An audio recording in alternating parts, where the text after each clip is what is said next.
Hello, today we are going to discuss about design patterns.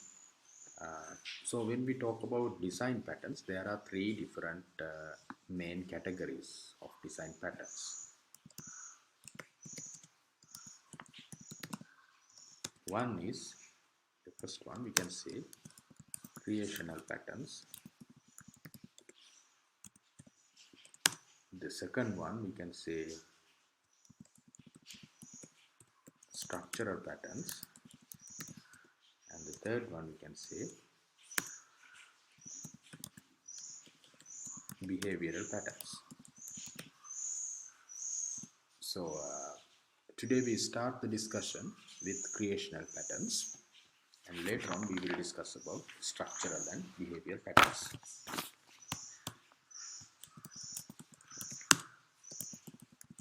Creational patterns, when we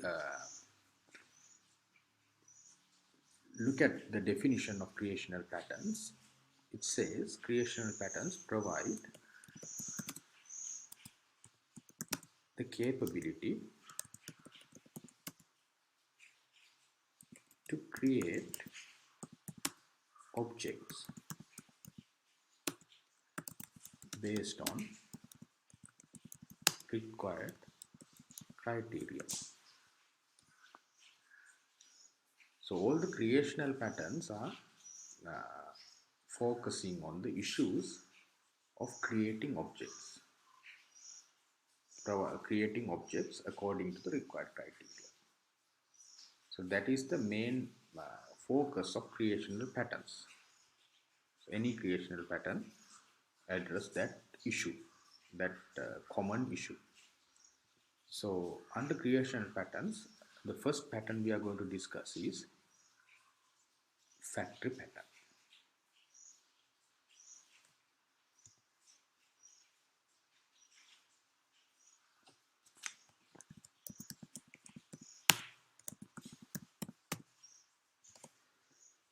So factory pattern is a design pattern which comes to actually solve the problems of creating objects on required criteria according to the main definition of creational patterns. That is why factory pattern is a creational pattern.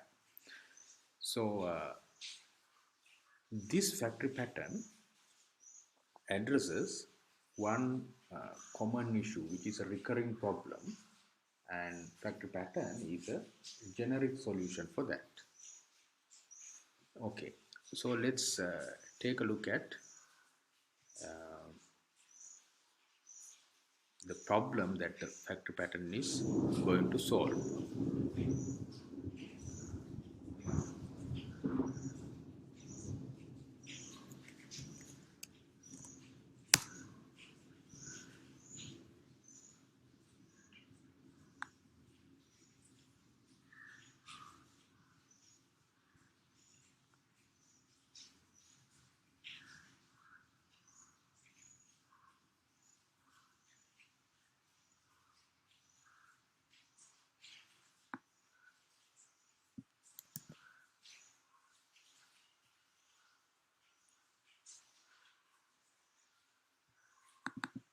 Okay, so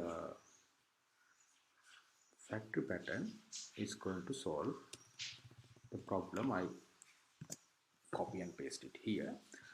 Sometimes an application or framework at runtime cannot anticipate the class of objects that it must create. The application of framework may know that it has to instantiate classes, but it may only know about the abstract class, which it cannot instantiate. Abstract class or the superclass, but not the actual subclass. Thus, the application of framework may only know when it has to instantiate a new object of a class, but not what kind of subclass to instantiate. So this is a recurring problem. To address that, generic solution is provided from a factory pattern, to create objects. Okay, let's take a real world example and clarify this problem further. Okay, let's say we have student information system in our university. That's the common example I'm taking most of the time. So there in our university we have two types of students. One type is postgraduate, the other type is undergraduate. Abstract class or the super class, let's say the abstract class is the student class,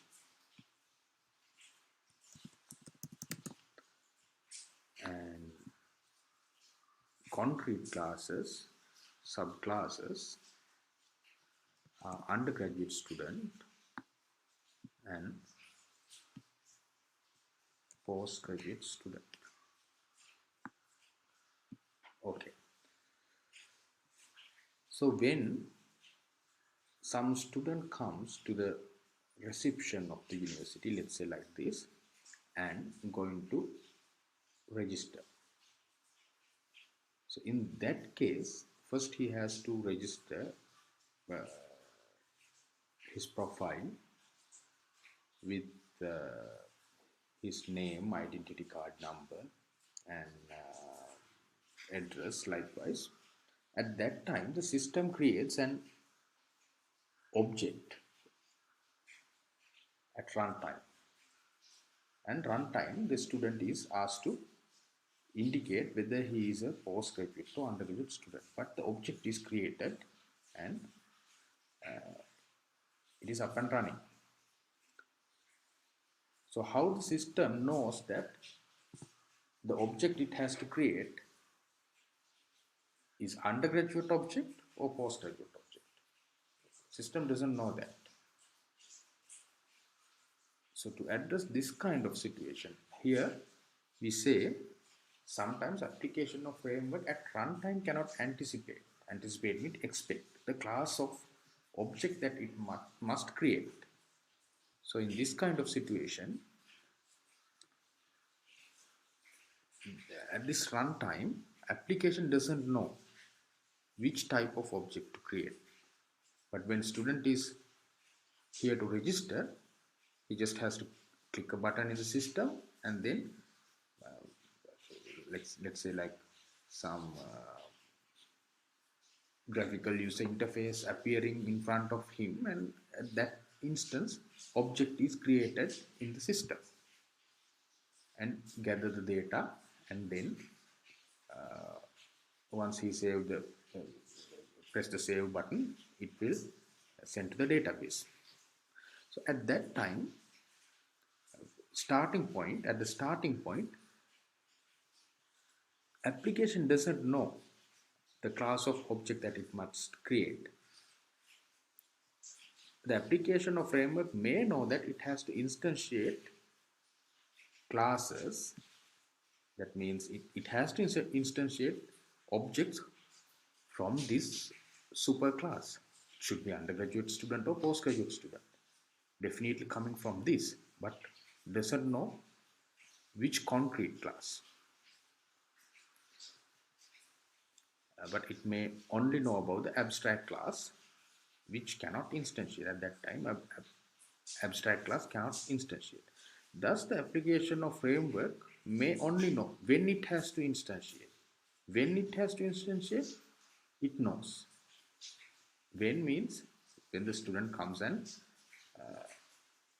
trying to register in the system. At that time, he has to instantiate or create an object. But not what kind of subclass to instantiate. He knows about this abstract class, but what kind of object he doesn't know. To do that, to address that, we use the factory pattern. This problem is a recurring problem, not only for student information system.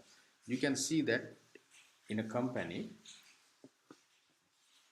there may be a person, employee, he can be a temporary employee or permanent employee. When a system opens up and start some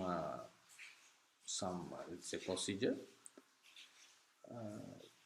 At that time, application may not know whether the object is temporary employee object or permanent employee object.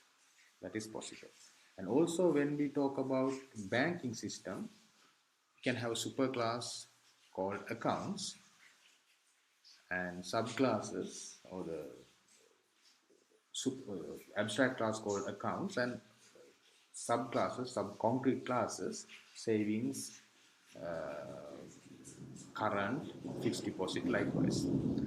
So when the system is up for the first time, system knows that it has to create something from this abstract class, but doesn't know whether it is going to be current account or savings account or fixed deposit or whatever. So this problem in a different business domains, this is a recurring problem. So for that, abstract so the factory method is introduced as a generic solution. That means we can generically apply the solution even though the problem is recurring in different business domains. So generally, we know that when we have this kind of class structure, the application is running in a driver class. Driver class is the class which has the main method. So I will say like that. Draw like that. This is the driver class.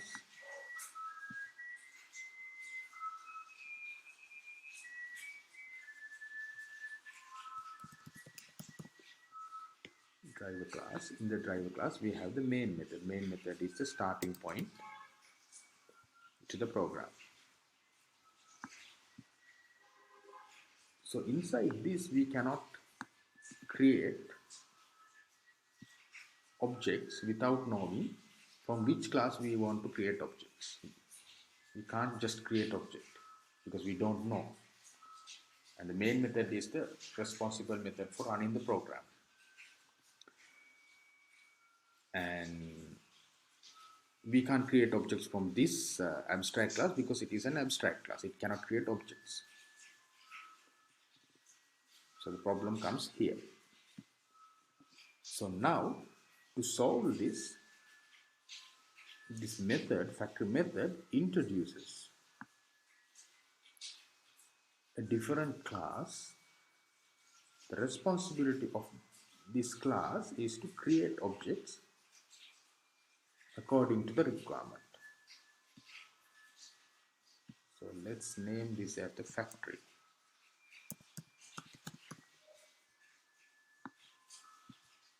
And there we have a method called factory method. I just say FM, factory method. That method is the method responsible for creating objects. So when we look at this definition about creational patterns, it provides the capability to create objects based on required criteria. Required criteria is what we discussed, the problem. So our factory method, which is a creational pattern, factory pattern, it has a factory class. That class, factory class's responsibility is to create objects based on the required criteria. That's how this factory pattern is coming under the creational patterns, and this is the specific problem or the required criteria that we are going to address here. So normally we have like these classes and driver class and then create objects whenever necessary. But here we have a problem that we cannot directly create objects because we don't know which type of objects to be created. So we introduce the factory class and factory method in this pattern, and the structure is now this driver class is associated with this, and this will associated with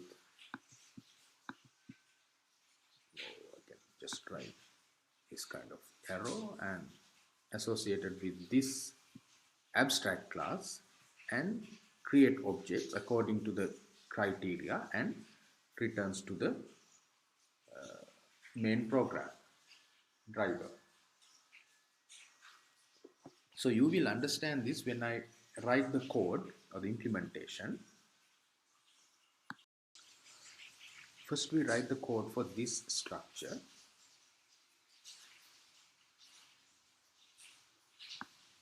We know that the class student is an abstract class. So we have public abstract student. So in the student class we can have any attributes and method, and we know that at least one method is an abstract method. That's why this class is going to be an abstract class. Abstract method is a method without method body. Okay, now we have public class UG extends student.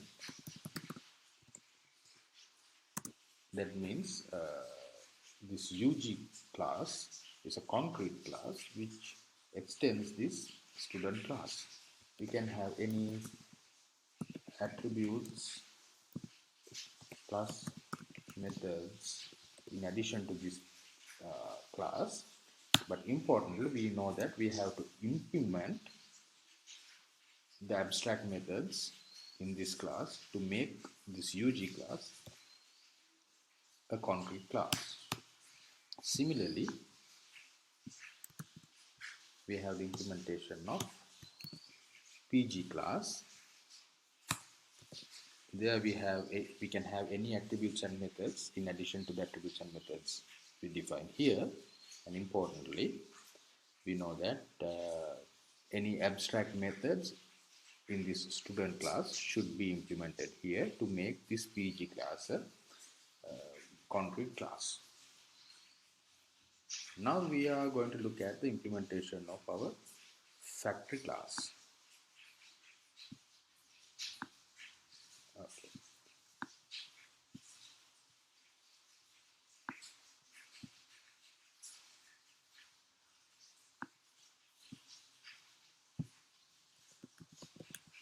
Public class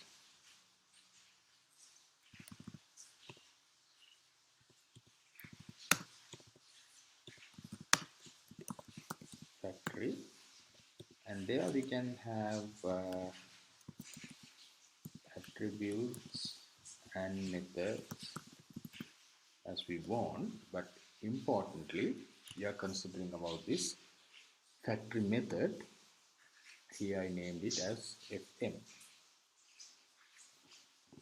public, and the return type of this method is student, because it creates objects from this either UG or PG, but anyway both of them are under this super type. Create objects of this student type and return them. That's why we have to keep the return type as student. So when we look at this problem of the factory method, the problem definition about the factory method, we know that sometimes an application of framework at runtime cannot anticipate the classes of objects that it must create. So it may know it has to instantiate classes, but may know only about the abstract class which it cannot instantiate. So thus the application or framework may know only when it has to create, but not what kind of class it has to instantiate. So for solve this, we have the factory method which is responsible to create objects according to our required criteria. And because of that, we have to, like, this factory class, and inside the factory class we have the factory method. The factory method is responsible for creating objects and return it. That's why we have to make it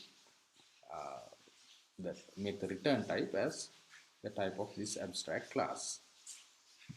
Okay, student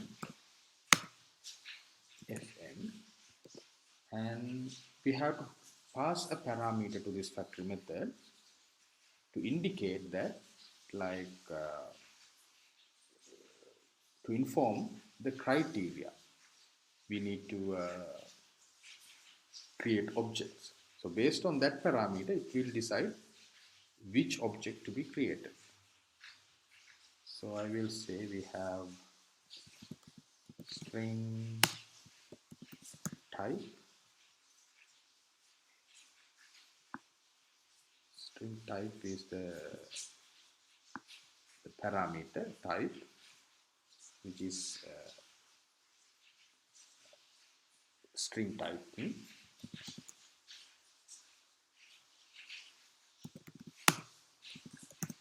String type.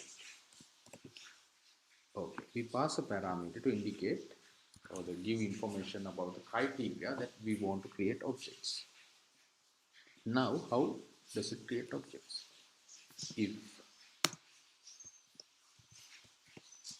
type equals, let's say, UG.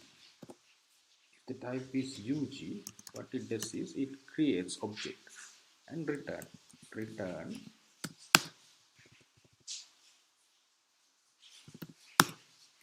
new UG. We have to call the constructor method of this class, new UG, and return that. Else, return new PG. We call the constructor method of PG. It finished the method now. So if we have more than two types, we can have the if-else ladder and address all the branches, UG, PG, or another thing we have. Likewise, we have to address, but here we just have two types. Because of that, we just need one if-else statement. So now I think you can understand how we are addressing, or how this pattern comes, or the matching with this definition, the definition of creational patterns, and how it solves the problem indicated here. So based on the type we pass here, the parameter, it decides which object to be created.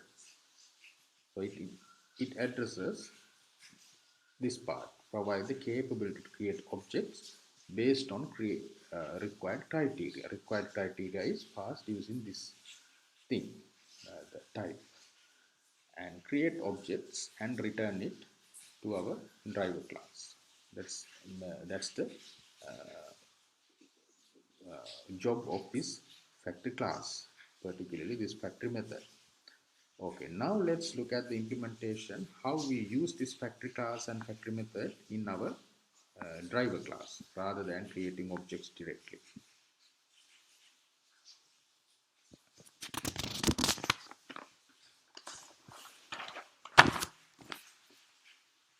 Now we have public class driver, and there we can have the main method. Main method is the starting point to the program. Okay. So there in the main method, we have factory F.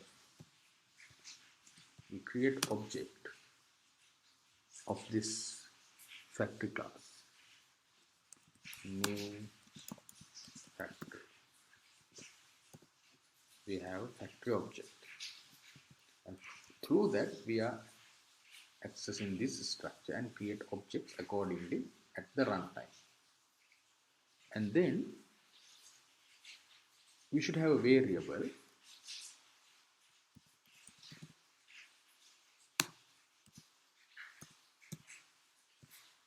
that variable is used to get the user input about this type at the runtime.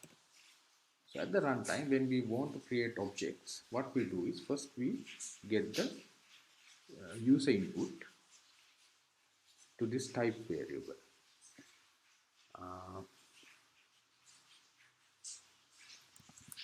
Read values to str.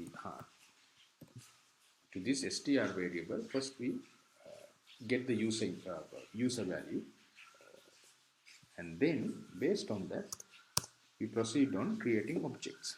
So now how do we create objects? It's like student is, when we want to create object, we make it from the superclass first. The type is from the superclass, and the object which is going to be assigned to this one, until this point application doesn't know. So application knows at this point. So at the runtime we call the f.fm method, which is creating objects and returning it to the program. So that object can be assigned to this reference. So we pass str value to the main to the fm method as a parameter. So based on that value, str value, whether it is going to be pg or ug, object will be created and return it to this reference. Now we, at the runtime, we have that. So this is called dynamic binding. And from that point onwards, we can just use s dot and call any method. Any method we indicated here or here that will be invoked and get the job done.